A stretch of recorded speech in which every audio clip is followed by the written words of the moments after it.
दर्पण सूत्र या मिरर फॉर्मूला किसे कहते हैं और इसका संकेत के रूप में इसे किस तरह से प्रदर्शित करते हैं, आइए इस वीडियो में अपन जानकारी लेते हैं। 2 नंबर का ये प्रश्न आपसे पूछता है। तो देखिए दर्पण सूत्र यानी कि फॉर्मूला मिरर, देखिएगा जो आपका गोली दर्पण होता है ना, उसमें एक होता है फोकस दूरी। क्या होती है? फोकस दूरी। एफ मतलब होता है फोकस दूरी।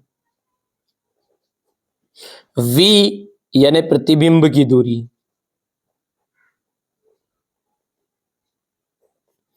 प्रतिबिंब की दूरी या प्रतिबिंब दूरी बोल सकते हैं अपन।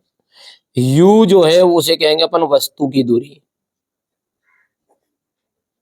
वस्तु की दूरी।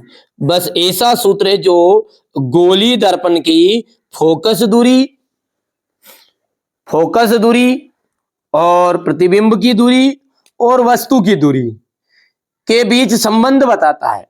ऐसा सूत्र है जो फोकस दूरी, प्रतिबिंब की दूरी और वस्तु की दूरी में संबंध बताता है, उसे ही अपन गोली दर्पण का दर्पण सूत्र कहते हैं। तो देखिए परिभाषा आप कैसे लिखोगे इसको कि गोली दर्पण में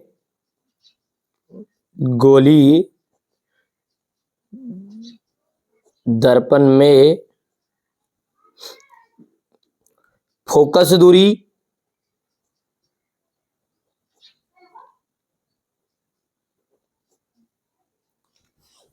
ठीक है, गोली दर्पण में फोकस दूरी, प्रतिबिंब दूरी तथा वस्तु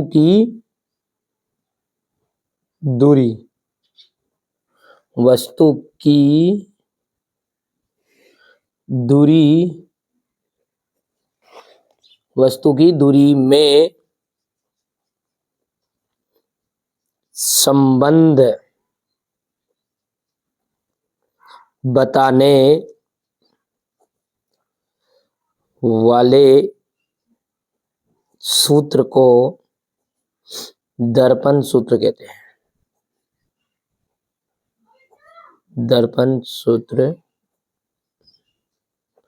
कहते हैं। किसे कहते हैं दर्पण सूत्र या फॉर्मूला मिरर? ठीक है, मिरर और फॉर्मूला बोल सकते हैं कि गोली दर्पण की जो फोकस दूरी है, प्रतिबिंब की दूरी है और वस्तु की दूरी, इसमें जो संबंध बताएगा उसे अपन क्या कहेंगे? दर्पण सूत्र कहेंगे। ठीक है, इस सूत्र को निम्न प्रकार से व्यक्त किया जाता है। अपन लिखेंगे नीचे कि इस सूत्र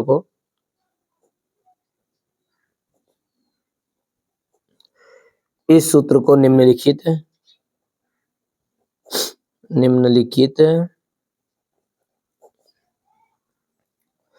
प्रकार से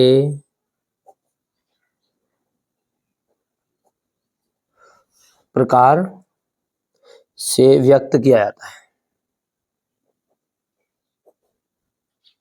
व्यक्त करते हैं या किया जाता है। इस फॉर्मूले को अपन लिखेंगे 1/f इज इक्वल होगा 1/v प्लस 1/u। ठीक है, यही क्या है अपना दर्पण सूत्र है। यही दर्पण सूत्र है। कौन? ये शब्द जो लिखा है, यही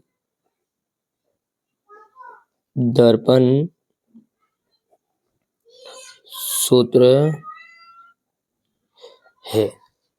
समझ में आ गया दर्पण सूत्र किसे कहते हैं। और एक चीज और है इसमें कि जो फोकस दूरी है वो वास्तव में किसे कहते हैं, प्रतिबिंब दूरी किसे कहते हैं और वस्तु की दूरी किसे कहते हैं। वैसे अपने को पता है कि दर्पण के ध्रुव से फोकस तक की दूरी को अपन फोकस दूरी कहेंगे। प्रतिबिंब की दूरी किसे कहेंगे कि दर्पण के ध्रुव से प्रतिबिंब की दूरी को प्रतिबिंब दूरी कहते हैं और दर्पण के ध्रुव से वस्तु की दूरी को अपन वस्तु दूरी के नाम से जानते हैं। ठीक है, तो मिलते हैं अगले वीडियो में। बहुत ही बढ़िया सा सिंपल है ये। ठीक है, आप इसे अच्छे से समझ सकते हैं और बहुत ही महत्वपूर्ण है। तो मिलते हैं अगले वीडियो में। इसी तरह के इंपॉर्टेंट क्वेश्चन देखने के लिए चैनल पर आप पहली बार हो तो सब्सक्राइब जरूर कर लीजिएगा।